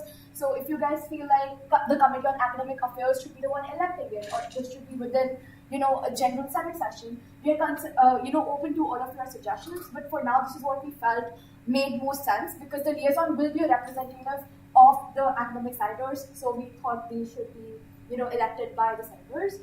And the senator will, as I mentioned before, be responsible for this exchange of knowledge and communication between both the bids involved here. And the senator will ensure that the goals of the academic senators, that are the goals of every specific school, are represented in a proper way within the Committee of Academic Affairs, which means that we want to make sure that the committee covers the goals that are of importance to both of the schools and doesn't just focus on WSC or just KSAS goals. So this academic senator will be responsible for ensuring that happens and reporting the progress to all of the academic senators who will have their own meetings. And the last clause is that this position cannot be occupied by the chair of the Committee on Academic Affairs, because we just want to make sure that this person is a true liaison for the academic senators and definitely has their interest in mind, rather than being completely absorbed by the Committee on Academic Affairs, and then that's their secondary role. So that should not happen. That's why we added this subclause here. So yeah, that's all we have for you guys, and we would love to suspend the rules and then have some discussion on it, because this is going to be very important, and this is probably going to impact all the future SGAs that will have the role of the academic senator as well as the Committee on Academic Affairs. So, yes. Cool. I am going to say, us needing to suspend the rules might be something we want to change, and what parts of the rules that we look at. That's the whole point of the conversation, that we don't do a lot of these things. Point of information: the whole point of suspending the rules is that you guys have the authority to just suspend it whenever, because technically you added it to the Constitution. So technically you can also take it away at any time. So we could add it to the bylaws or Constitution that it doesn't exist, but I would like to keep it because it is fundamentally part of Robert Rules of Order and organizations as a whole. Yeah, no, I meant we could add that you can talk about first reading. But anyways, let's move on. Does anyone want to suspend the rules? Motion to suspend the rules. All those in favor of suspending the rules, please say aye. Any opposed? Any abstentions? Now. Point of information first, we cannot refer this to a committee. I kind of screwed up last time, but we cannot refer this to a committee until the rules are unsuspended. But all right. That's technical things. How long? Thank you for saying 2 minutes. All those in favor of a 10-minute Q&A with 2-minute speaking times, please say aye. Aye. All those, any opposed? Any abstentions? All right, raise your hands. We have Mufasa, I saw Jackson, Daniel, Grigori, Hayden. So I actually really like the stuff like that. Although actually, yeah, I think if we really want to expand the academic affairs, I don't know how many people we have on that, but if a large majority of the academic centers really want to be on academic affairs, I guess it doesn't make any sense. I don't think we have to limit. Yeah, so the rule isn't a limitation. The rule is saying at least. So right now, if we were to implement this, considering that, if we have 9 academic senators on academic affairs, the number of non-academic senators on academic affairs will be very low. So if that is what you're talking about, we can definitely look into that. But as of now, we have, our committee is pretty small, and we are going to add more academic senators, so we can look into expanding that number as well. That is a great point. Yeah, that's good. I think you guys should keep the minimum to where it's at for your meeting with the deans twice a year. You never know what's going to happen. Always underestimate it. And if you guys, as the next year, groups of the one thing I did have a couple of concerns was this, the part about the senator to be the liaison, to be a member of the committee to be elected by academic senators. I think that just contradicts what the whole point of the academic affairs committee is. It's overall it's already made up by academic senators, but for people who are senators who are already interested in the academic affairs, it would serve to exclude their decision and cut communication off from them. And following the thing about this position cannot be occupied by the chair of the committee, I feel like there would be tension between the liaison and the chair of the committee. The point of the chair of academic affairs would be to serve as that liaison with the vice dean. Am I getting that right? Vice dean? 15 seconds. So I don't want you guys unintentionally undermining the chair of the committee through this liaison. So if a majority of you guys as academic affairs ends up voting on this chair, it would make no sense to have the liaison. Okay. Unfortunately, you're out of time, but you can answer with someone else. Jackson, you're next. All right. So I was going to say, again, I'm always going to be focused on specificity, but you do need to specify what you mean when you say meeting with the deans. Do you mean the vice dean of undergraduate education for the school? Do you mean the dean of Whiting School of Engineering KSAS? Because those are things I would say that you should make people meet with once a year, because that ultimately you can get way more done through those meetings than you can with vice deans.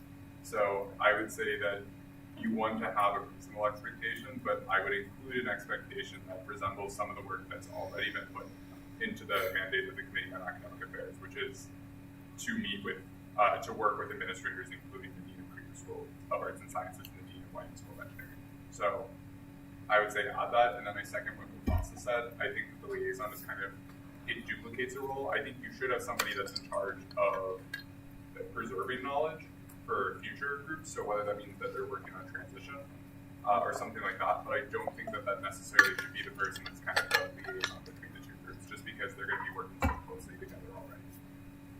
I yield the rest of my time. You have a minute if you want to say anything. Unless you don't. We'll mull it over, yeah. Yeah. I think that's fine. Okay, cool. Next is Daniel. So full disclosure, I am an academic scientist, so I commentate and you should have that.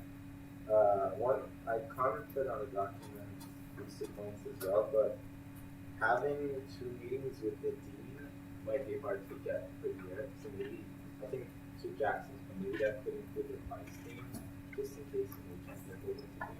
That's number 1. Number 2, we had the numbers 2 and 3 for the representation for KSAP and Whiting academic centers.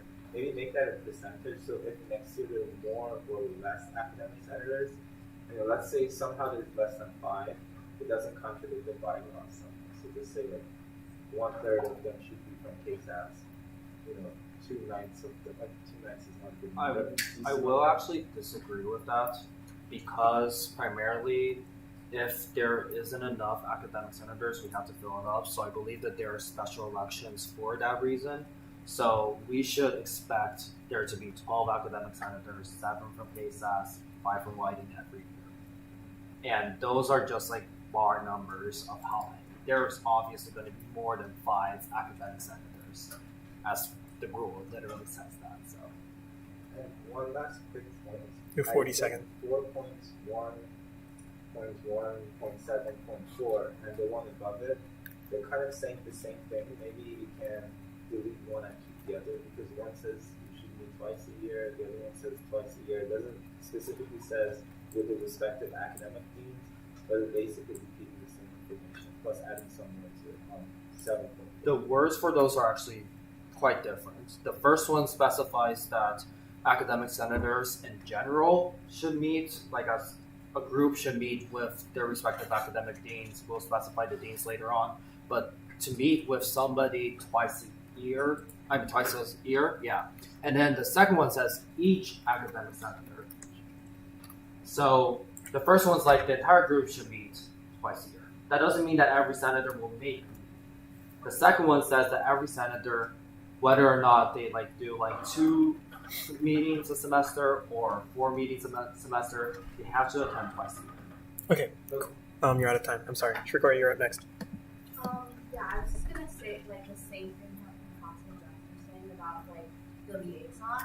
I feel like anyway, there's already 75% of academic senators required to be on academic affairs until the point of the liaison, and I do think that might put tension in the chair. So just whatever it is. When we were envisioning it, our only concept was that the chair would prioritize that the goals of the committee are met, and the liaison would make sure that the goals of the academic senators are not undermined. So it was not supposed to be a conflicting situation, but I completely understand where you guys are coming from, and we'll definitely look into either rephrasing it or defining the roles in a more proper way. But definitely, as mentioned earlier as well, we do need somebody for the transfer of knowledge. All summer term has been doing that without having an informal role or anything, but now we would like to have an election or some sort of way of selecting who is, exchanging the knowledge, so that both of us are not just both of the legs are not just working on things. Yeah, I just want to expand on that. This summer, I have been exchanging information between academic senators and the Committee on Academic Affairs, which is why we think that this is more of a necessary role than it may seem. However, we will want to probably amend how that is elected and what that role actually means.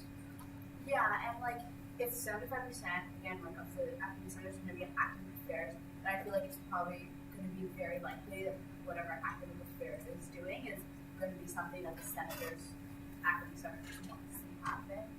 So I get that for the summer, because no one was on a committee yet really, other than finance, no one was on it. But I feel like now things have started, I don't really see the liaison.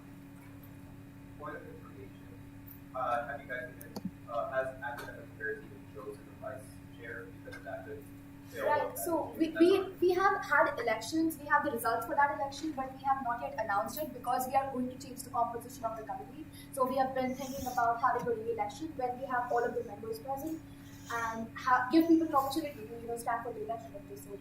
Well, for a couple of the internal arguments we have, I guess that could be probably. Okay, you have 12 seconds, Shrigori, if you want to say anything else. Okay, moving on to Haley. Yeah, I just kind of Wow. wanted to ask a question. I don't see how, at least for each academic senator, there's has to be scheduling. I don't see how twice a year it's really working closely with the dean. I see that as an initial check-in and then an end of the year kind of thing, and not more check in at the beginning of the first semester, check in at the beginning of the second. But I don't really see that as establishing a close relationship in the rules between the senators, and I kind of almost see it as establishing a cop-out, because just because you meet with the team once a semester doesn't mean that you're working closely with them and actively fulfilling your role. Yeah. Completely agreed with you there, and completely agreed with the necessity of meeting with the teams very regularly, which is why this is a minimum bar. We are not saying this is going to be the final thing. However, the main problem why this is not a larger number is because scheduling meetings with them is often difficult. We've been trying all summer to get a meeting with both of them, the WSC, Vice Dean, as well as the case as Vice Dean in one room. It is impossible basically. It Maybe we had a meeting with just the KSAS minority, and only one of them could actually show up for it instead of both of them. So it's just, a practical problem that we are not able to have a productive meeting. Because even today, when one of them would show up, again and again they were deflecting our questions and they were saying that, if the other team was here, they would have a better answer for you. I would not be able to say anything about this matter because this is within their jurisdictions essentially. So it's just impossible to schedule that type of a meeting. And when we say we will have 2 meetings specifically, I think we're just able to expand on that goal a little bit and make sure that everybody who is a stakeholder is definitely at that meeting, and definitely we're able to talk to them at least twice a semester and check in with them. The good thing, however, because I talked about the bad thing, the good thing is that they're very responsive over email. The people we are able to reach out to them through, like the assistants, they've been so responsive, like they will write back to us within an hour or so. So whenever we need to check in with them, we need an update from them, or if we need them to connect us to someone, like the senator will need them to be connected to somebody, they're very responsive and they make it happen. So even though scheduling with them is difficult, which is why this bar is like so low and the number is not as high as we would like to see it be, talking to them and being engaged with them is definitely something that is very helpful and has been working out so far. We've been on top of this since maybe May or June. All right, we are out of time for that, but we can extend or just let this go to second reading. I move to unsuspend the Robert's Rules of Order. Any seconds? All those in favor of unsuspending Robert's Rules of Order, please say aye. Any opposed? Any abstentions? Anything else? Can I just add a point of information? Yeah. I think one thing we can take, and thank you both of you as well for doing this. I see you work hard, very, very hard on this, so I appreciate it. But one thing maybe in the future, next year when we're doing elections again, is to maybe change the name of academic centers, maybe to school senators. Because there's more that's I'm sorry, point of order, that is not a point of information. But just to keep us in line, the point of information would be to provide supplementary info to a bill that would contribute to the understanding, not suggestions. I don't want to call you out, but Jane, go ahead. Yeah, or a question to clarify something. That's what a point of information is. That's kind of the use of it, but they did hear your suggestion. Also communicate with them in Teams afterwards with more suggestions and comment on the Google Doc. Yeah. Anyone have anything else? Yeah, go ahead.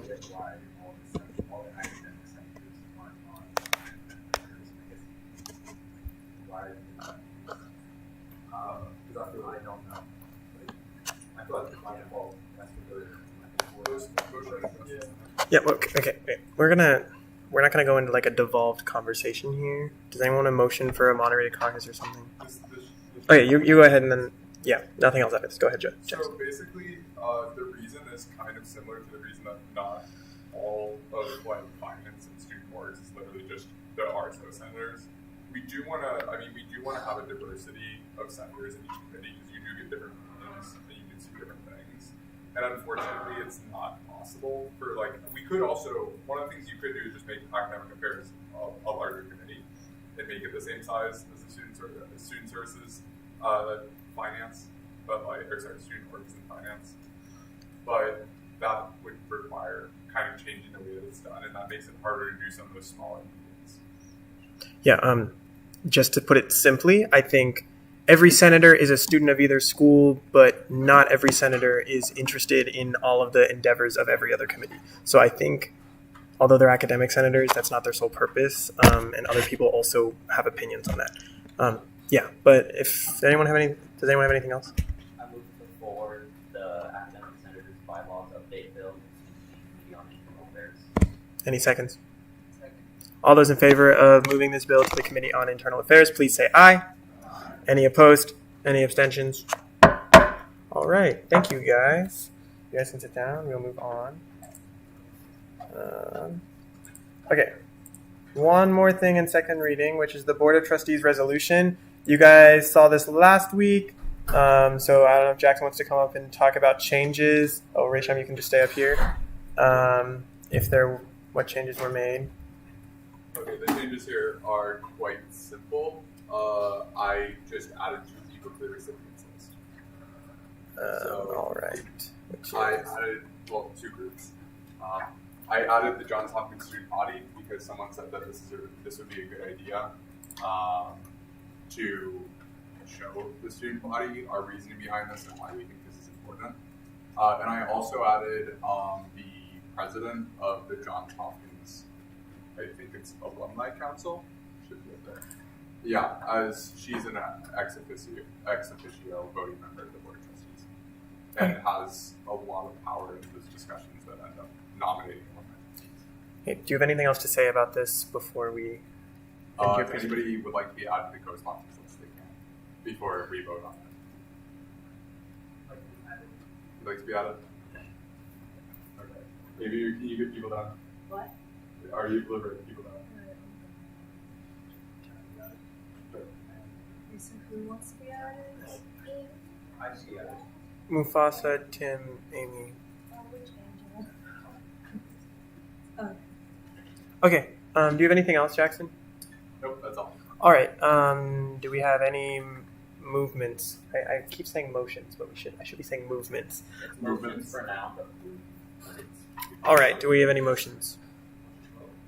you can't say that one word. It's move. Want to try again? Oh, who was it? Yes. Do I have any seconds? I'm just gonna say, look at this list of people. Are you sure you don't Okay. want to talk about it? All those in favor of moving into voting procedure, please say aye. Any opposed? No. Any abstentions? All right. Say yes or no when I say your name. 10 seconds.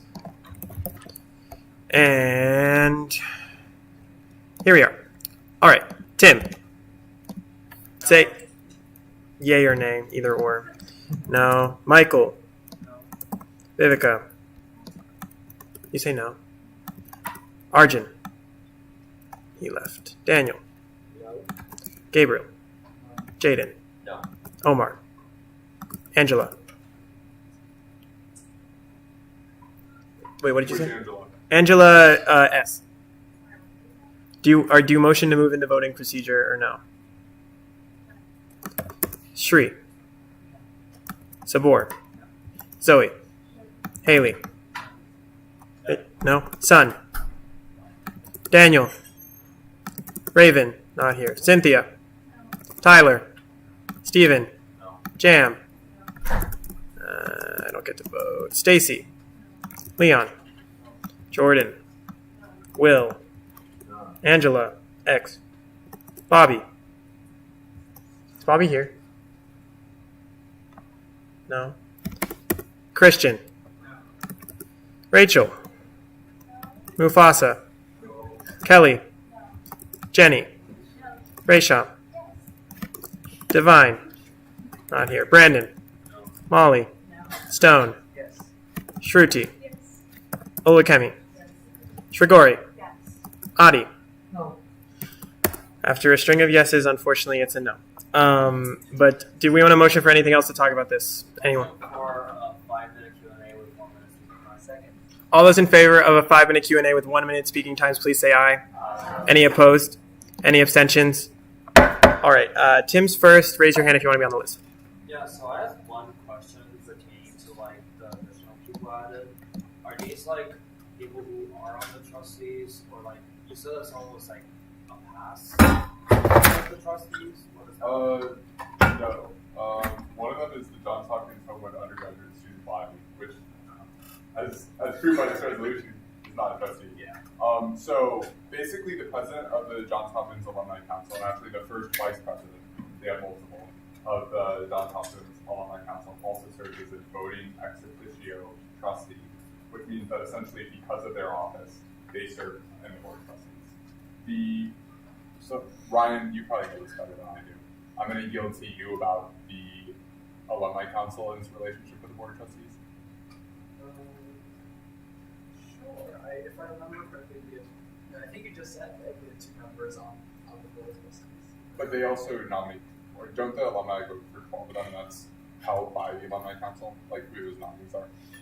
I think so, but I'm not super familiar with that matter. Basically, the idea was that we want to keep them in the loop because someone said that the Alumni Council might be important later on to the actual practicality of how we would implement this. Does anyone have anything else?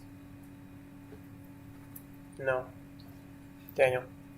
I see that you also have the Office of the Baltimore Sun on this list, so the plan is to take this public. Yep. Yep. All right. Anything else, anyone? Oh, wait, go ahead. Going big, why not even go bigger, I guess? With like, you have other news organizations.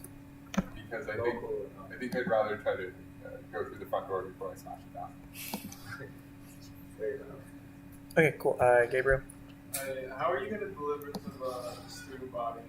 Through email, posters? What are you going to do? Email? We can do posters. Oh, you should. Do you think I should print out the 9 pages of this?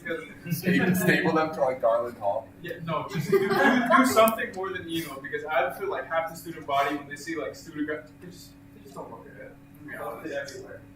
Yeah, If anybody has any ideas for how we would promote this or how to get more students interested in it, I feel free to. Yeah, but yes. Hey, if somebody wants to, CMC is currently looking for a side chat chair. So. Okay. Wait. Do you have anything else? No, I was just curious. Okay. Do you have something, Haley? Yeah, I just want to show a point. Maybe it might be a poster that has like a title, but it's not or goes within the 9 pages. I use my time. I mean, people are going to scan a QR code to read a 9-page document. I will be very impressed. But I think that the idea is, and I know that we're going to be putting out a press release related to some of the updates from SGA from all the different committees. This will be a centerpiece of that, and we will probably include it in that, or if someone really wants to redo the whole thing. I think it is a good idea. We might just make a graphic or something like that and just kind of describe what we're talking about here and what we're trying to do. So if anybody has any ideas, again, this would be a good thing that we could discuss on. All right. Anything else from anyone? Daniel. This is more of a procedural question, but this is my first time voting on a resolution. Will all 9 pages of the text that comes before this page we're on, all of it is going to be on an email, or how much of it is actually going to be the email that's sent out? So I'm going to be honest, we don't think that any of our resolutions were actually sent out to people last year, but that might be hearsay. So we will, that's a good question. I don't think we're going to, did somebody just accidentally delete it? Oh, they command Z, that's fine. So I think that what we'll do is that we'll either figure out a way to put this into an email and send it out, or alternatively, we'll probably just make it a PDF. I feel like that's going to be a lot simpler. So we'll probably just download it as a PDF. The spirit of the resolution will not be lost in the form of the email that it goes in, but it might not be an exact PDF copy paste from this. Amen. Yeah. Anything else, anyone? Would we be able to vote on the actual text that's going to be sent out? This is the vote. This is the vote that's being sent out. Would you like to move? Vote to an email, right? It's not all of this. So wait, I'm just clarification. Whenever we pass a resolution, we're passing the message on behalf of this body, and so the means of distribution should be up to the discretion of the people sending it. We're not going to add in a profane statement when we send it to the student body. It's going to be bits and pieces of this, probably less of the procedural things, but the meat of it should be the same, so it shouldn't be any issue because we're not adding or taking away anything of importance. Yeah, I wasn't worried about having profanity. I just wanted to read the message before it's sent out and get it. So we probably will type out that message because this is a very important email and it's being sent out to people that don't normally check their emails. Mm-hmm. So we will probably think about it very hard before we do it, and we'll probably ask you guys. Wait, all right, we're gonna move on. So. Wait. Okay, I heard a motion. All those in favor of moving in a voting procedure, please say aye. Aye. Any opposed? Any abstentions? All right, we are now in voting procedure. All those in favor of passing the Board of Trustees resolution, please say aye. Aye. Any opposed? Any abstentions? That was kind of scary, guys. This is going out to a lot of people. Yeah, clap for Jackson. They spent a lot of work on this. A lot of time has gone into this, so hopefully we have good outcomes and don't get flamed in the media. Yes. Whoever edits this bill, make sure that they don't put a number for how much it passed by. Please say it passed by unanimous consent, because I don't think you want to add up the numbers of people in here and actually put the number on there. you could just put unanimous consent. Okay. On the bill, just to make your life easier, whoever's writing the bill. All right, cool. Next is closed session. This is our first closed session, everyone. So essentially, wait, what? Okay, so how a closed session works is newsletter. I'm sorry, you have to leave. And anyone else of the general public who is not an elected senator has to leave the room if any of you are here. Is anyone else? And we will also be asking about the advisor to SGA.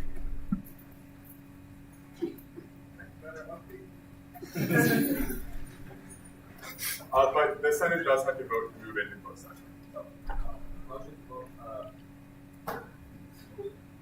Move to enter closed session. Motion to move to a closed session. All those in favor of moving into a closed session, please say aye. Aye. Any opposed? Any abstentions? Session is closed. Close your laptops.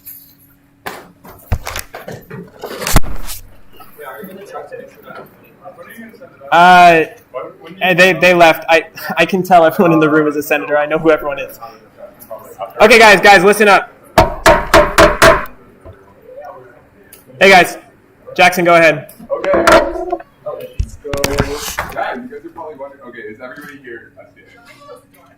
Yes. Can I ask something? What are you gonna ask? Since we're in closed session, Robert's rules are suspended. It's closed session. I know, but oh, sorry. Can we motion to suspend Robert's rules, please? Motion to suspend Robert's rules. Second. All those in favor of suspending Robert's rules, please say aye. Aye. All those opposed?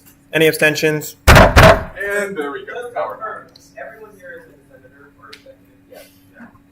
Or programming, they could be any of the different groups. Okay, go ahead, Jackson. I just want to add that since this is a closed session, nothing can be shared, and Dalhart has full authority to punish you. I don't know how. It just says I'll beat you up. I got